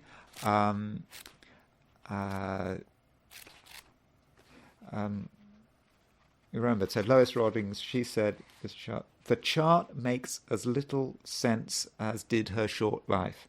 Lois Rodding could not see Janis Joplin in this chart.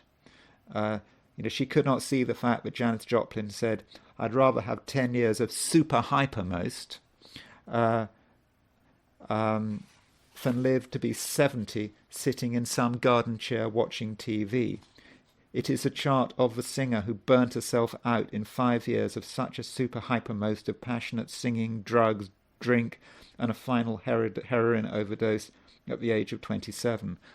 Whatever her angular Saturn and Capricorn sun meant in terms of her professionalism and craft as a performer, they were undoubtedly subservient to her super hypermost desire to create a swelling feeling in her audience. I'm kind of surprised at that confusion. Yes, it's true that Janis Joplin had the sun in Capricorn. David Bowie, he had the sun in Capricorn. She's not a particularly earthy person. She's just got sun in Capricorn. The sun in Capricorn is her only Yeah, it's our only Earth planet, and it's a male planet. So it's quite likely that that sun in Capricorn would be projected. So I think it would be a mistake to spend too much time talking about her sun in Capricorn. Um, I would have said that would be a classic mistake. You know, sun sign astrology, um, you know, it has its limitations. It's like with Einstein. You know, Einstein is a Pisces, but if you look at his chart, it's mostly a fire chart. You, you know, so and, you know, but particularly when you've got a singleton sun, singleton planet, I wouldn't necessarily read too much into that sun in Capricorn. And getting confused by that Saturn. Now, so Saturn on the IC. Would Saturn on the IC mean that someone was stable and home-loving? Not really. I mean, you can see that Janis Joplin had a Saturn-Uranus conjunction um, on her IC. That could suggest to me rebellion. You know, being held back by, I don't know, I don't know much. I mean, I must say, but I don't know a lot about her. But, you know, the reason I wanted to talk about her is firstly because it's her birthday, and secondly because Charles Harvey spent some time analysing her chart, and I did want to look at his analysis of her chart. But you know, whatever. I think she was brought up in Texas, and was it small town Texas? I don't know. She was a rebel, and if you've got Saturn Uranus conjunct the IC, that may be telling us what she's rebelling against. So I don't think that Saturn on the IC contradicts the super hypermost at all. In fact, it might explain it through her reaction to it. You know, as far as her creativity is concerned, okay, maybe not the super hypermost, but in terms of creativity, this she's got a Mercury conjunct Venus in Aquarius. Now, Mercury Venus conjunctions are incredibly are incredibly creative. They do show artistic talent and musical talent, being able to communicate to a wider audience. So that's great. That would fit her. But you might say, but it's in the 12th house. But on the other hand, some of you watching this may take the view that, well, I shouldn't be using the Placidus house system. Maybe you don't use the Placidus house system. Maybe you use the whole sign house system. So if you use the whole sign house system, that means that anything in the sign of the ascendant is treated as being in the first house. So from a whole sign perspective, she would have Mercury-Venus conjunction in the first house.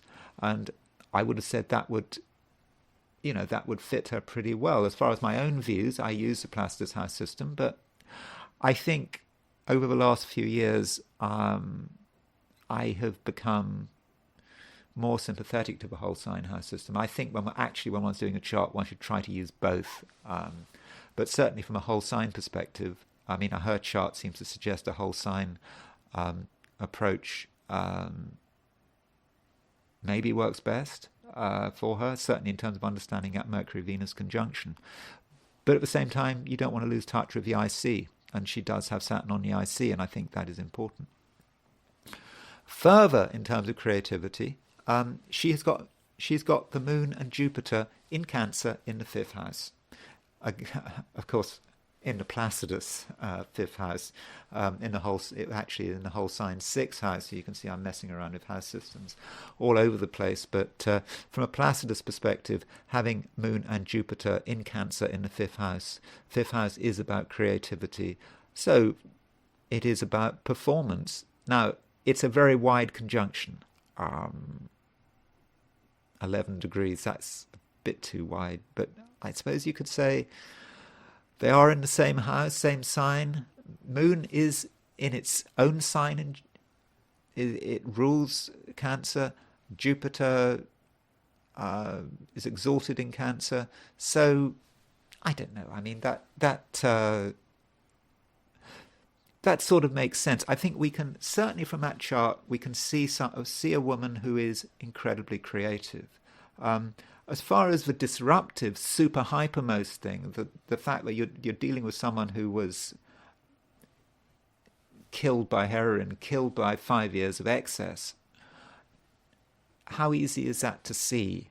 Okay, you've got Mars, sextile the ascendant. That is dramatic. That's someone who is assertive. And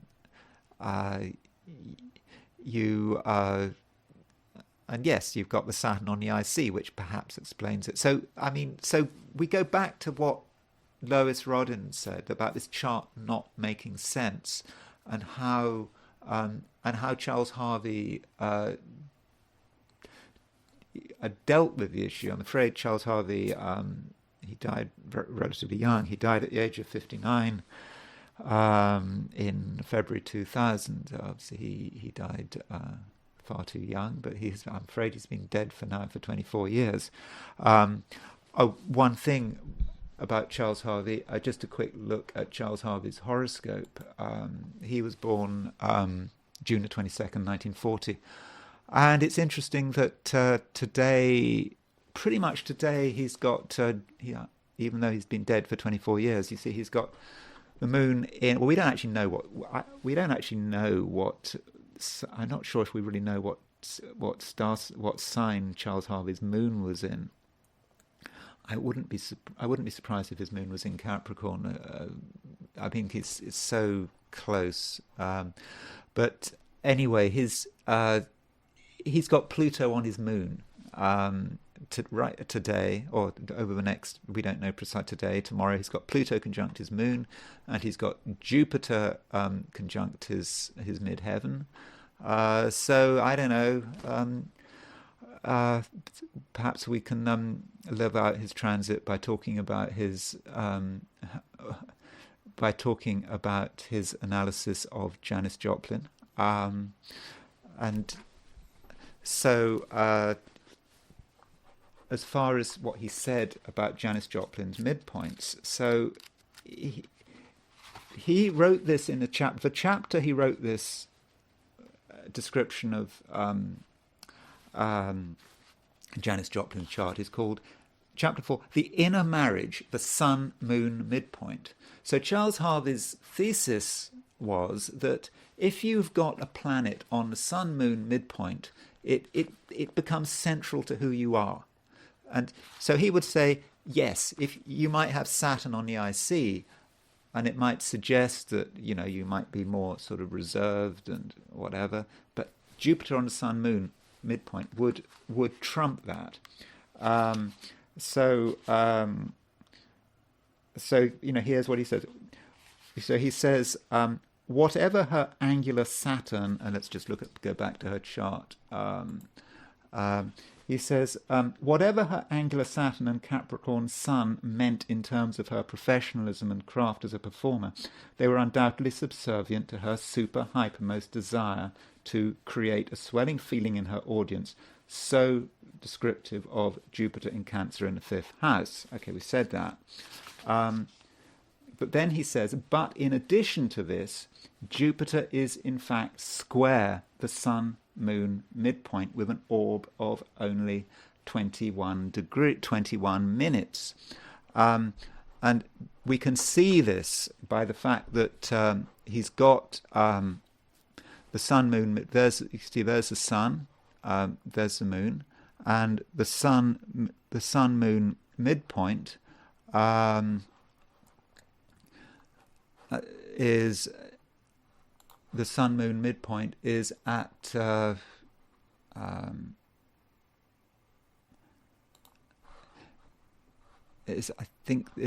Sun-Moon midpoint is at 18. Yeah, it's at 1844 Aries, and so Jupiter is square the Sun-Moon midpoint. So Charles Harvey would then say that that Jupiter completely describes, or not completely, but is a major part of who she is. And Lois Rodin, by writing off her chart, was just missing on that Jupiter, and missing on how powerful that Jupiter was. And so Charles Harvey then considered her midpoint tree, so the Jupiter midpoint tree. Now, I've put up here the midpoint tree. So in the order of the zodiac, so there was a Saturn Uranus midpoint, which was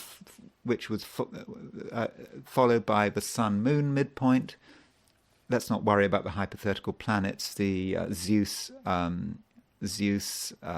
Vulcan midpoint, then the Uranus midheaven midpoint, Jupiter, Neptune, Pluto, Venus, Mars. So she had, let's just put this, let's show this as a 90-degree dial. So if we,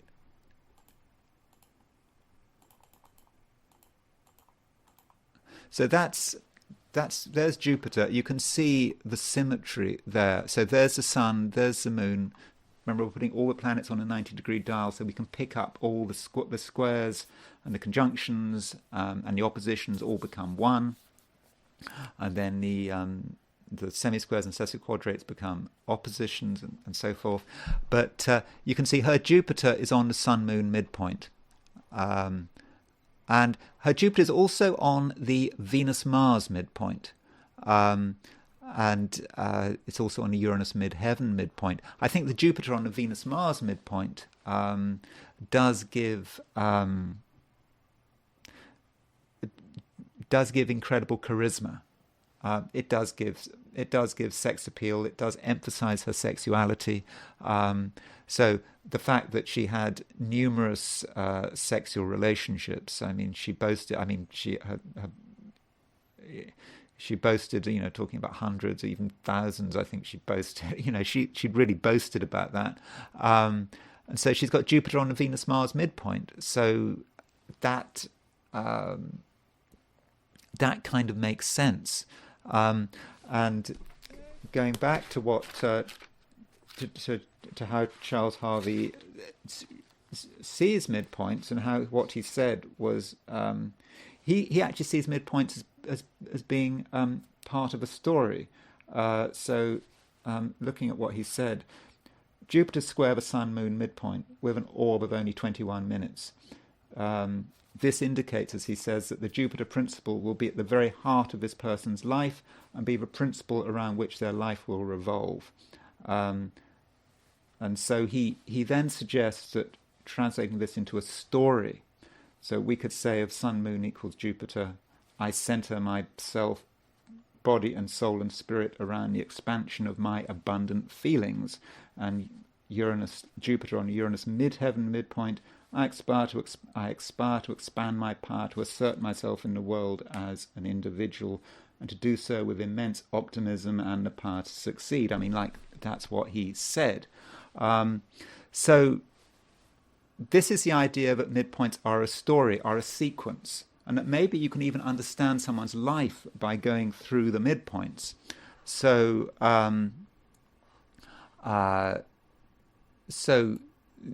the idea is that you can go down this midpoint tree and say, different things. So she's, at the top of the midpoint tree, she's got, Jupiter on the Saturn-Uranus midpoint. Now, remember, that Saturn-Uranus is right at the bottom of her chart. This is her Saturn-Uranus conjunction, close to the IC, and she has got Jupiter aspecting that Saturn-Uranus. So Saturn-Uranus is all about that tension, restriction, and then Jupiter's hitting that Saturn-Uranus. So she wants to break free from that.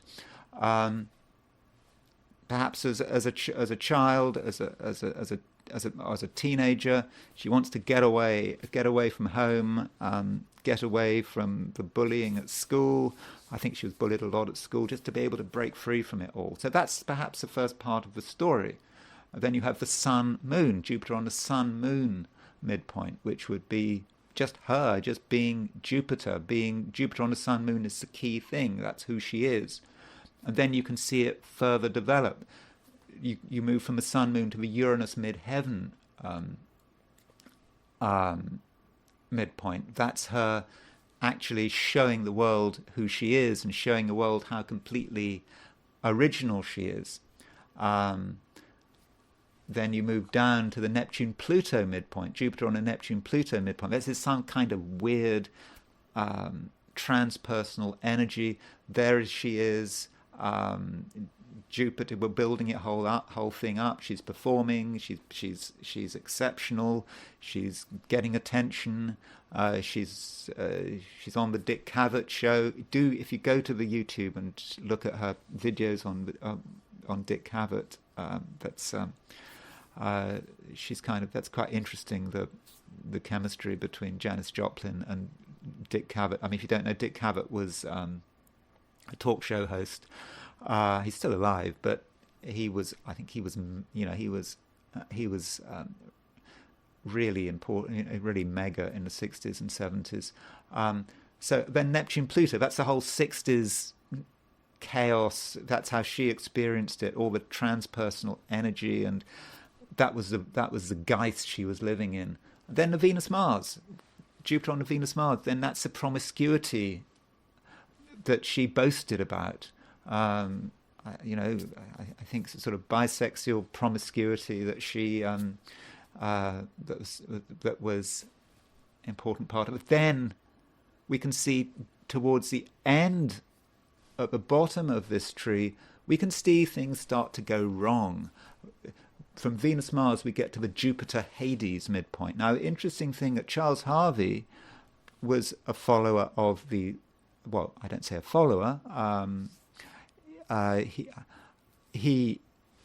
His approach to midpoint was that of Reinhold Ebertin, and Ebertin did not use the hypothetical planets. He did not use the Aries point. So I don't believe that Charles Harvey, I don't know for sure, but I don't think, he's certainly not publicly, he didn't write about hypothetical planets, but this is not something he mentioned when talking about her midpoints. Jupiter Hades, that's starting to get off on the sort of the darkness, the criminality, the drugs, the garbage. Then I suppose Mercury, Aries, I don't know, I suppose more communication. Then finally, the bottom planet is Hades. So in fact, I think she had a Jupiter-Hades square. Hades is about death. And that's it. She didn't just have Jupiter on the Sun-Moon midpoint. She had Hades on the Sun-Moon midpoint. And I suppose that says something. About how the story ended. So what I'm trying to show here that I believe that Charles Harvey is absolutely right here to point out the importance of midpoints. And with this chart, yeah, you might have made some sense of this chart without midpoints, but I think midpoints just gives you so much more. Now, before I talk about Janis Joplin's death, as I said, I just wanted to make a quick observation about Janis Joplin and Dick Cavett. This is Dick Cavett's chart. He was born November the 19th, 1936 in Nebraska. And so he was highly respected talk show host who a lot of the stars of the 60s, Hollywood stars, all talked to him. So he had a huge amount of famous people who he interviewed. But he did interview Janis Joplin. And there seemed to be a certain amount of sort of chemistry between him and Janis Joplin. So I was just interested in comparing Dick Cavett's chart with that of Janis Joplin. So what we find, if we put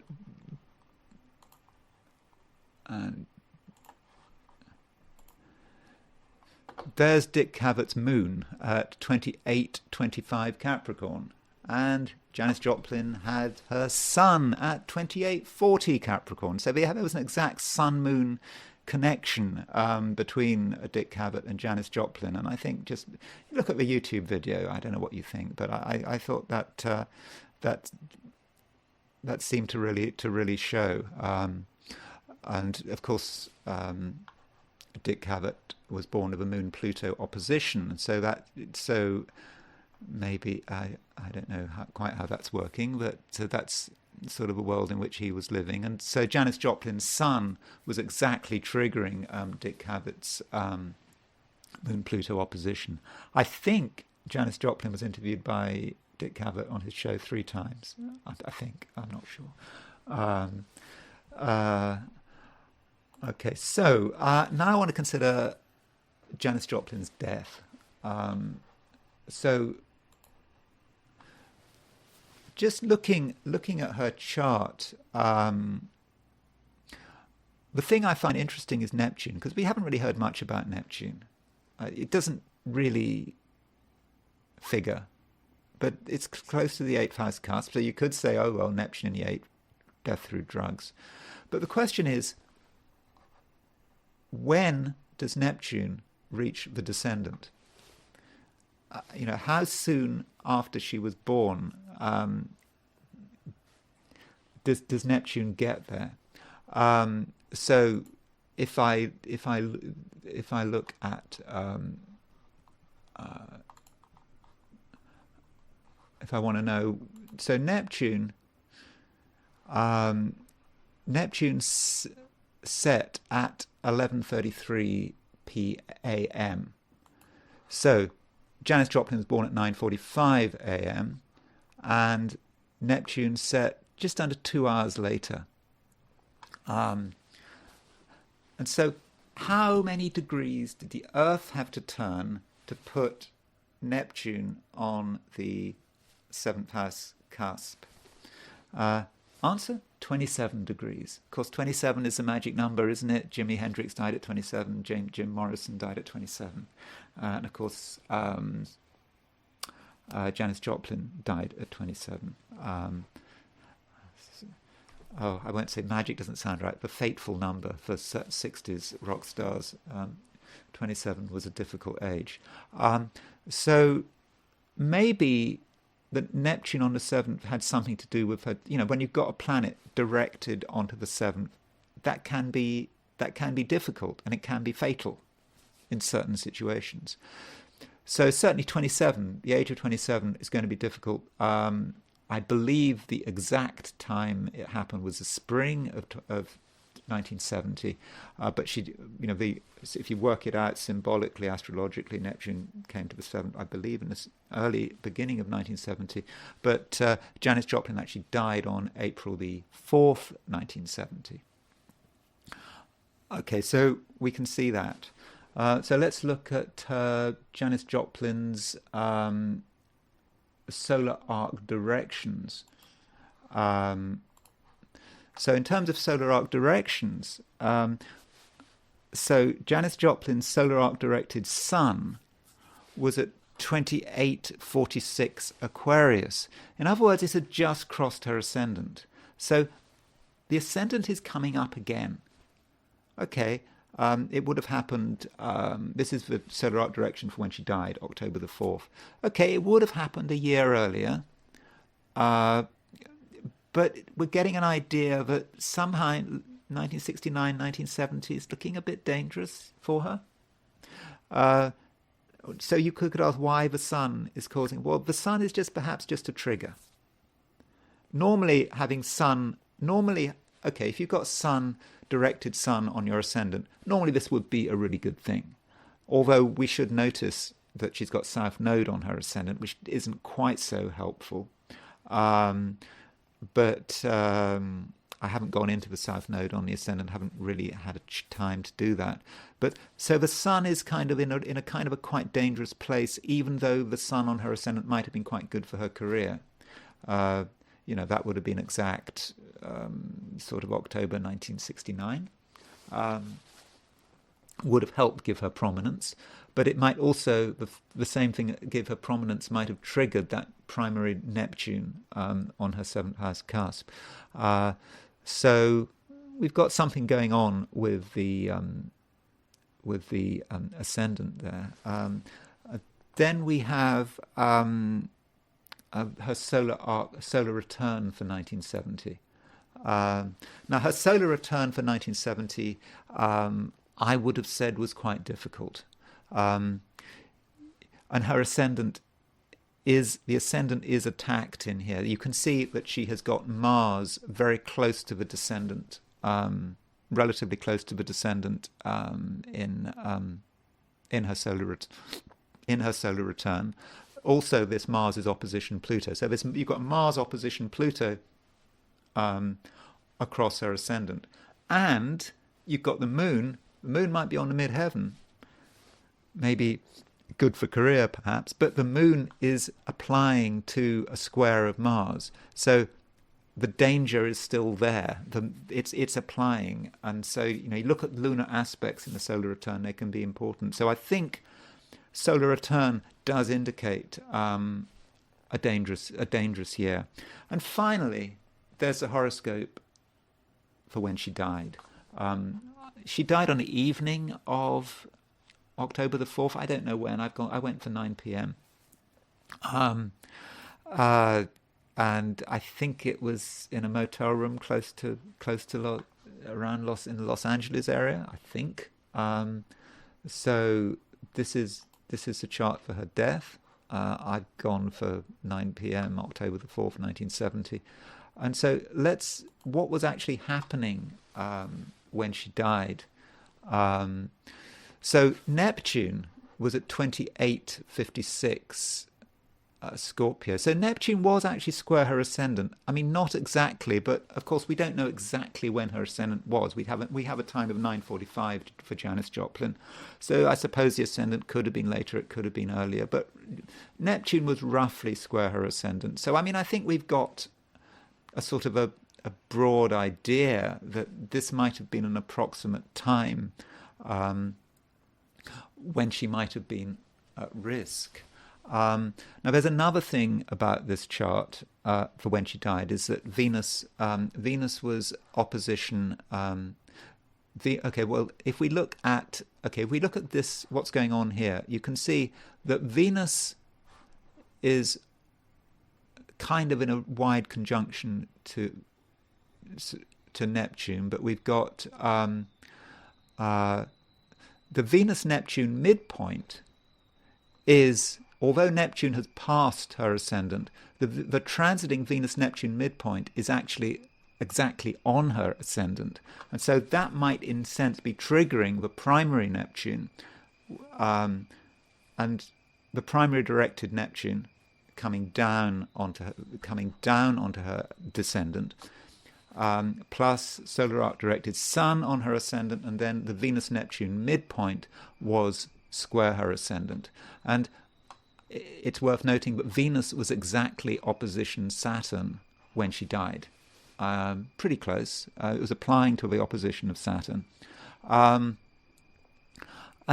in a way, that kind of signifies her death. Remember when David Bowie died? Remember, David Bowie had Venus on his midheaven in his natal chart. And David Bowie had, when he died with a Venus-Saturn conjunction. Was in the sky when she died. Now, Janis Joplin died when there was a Venus-Saturn opposition. So Venus is the performer, the rock queen. Opposition Saturn. This is the day she died. So maybe that reminds us, perhaps, it's like Shakespeare, Julius Caesar, Calpurnius. When beggars die, there are no comets seen. The heavens themselves blaze forth the death of princes, or at least blaze forth the death of rock queens like Janis Joplin. Okay, that's all I'm going to say about Janis Joplin. I think I've gone on for far too long. Thank you very much for listening. I don't know if you're still there. I suppose, I have gone on. But yeah, I do hope you found it interesting. If you enjoyed the video, I'd be grateful if you liked it. If you're not subscribed and you enjoyed this video, yeah, feel free to subscribe. And yeah, if you want to buy me a coffee, there is a link in the description. Thanks again for listening, and I will talk to you again tomorrow.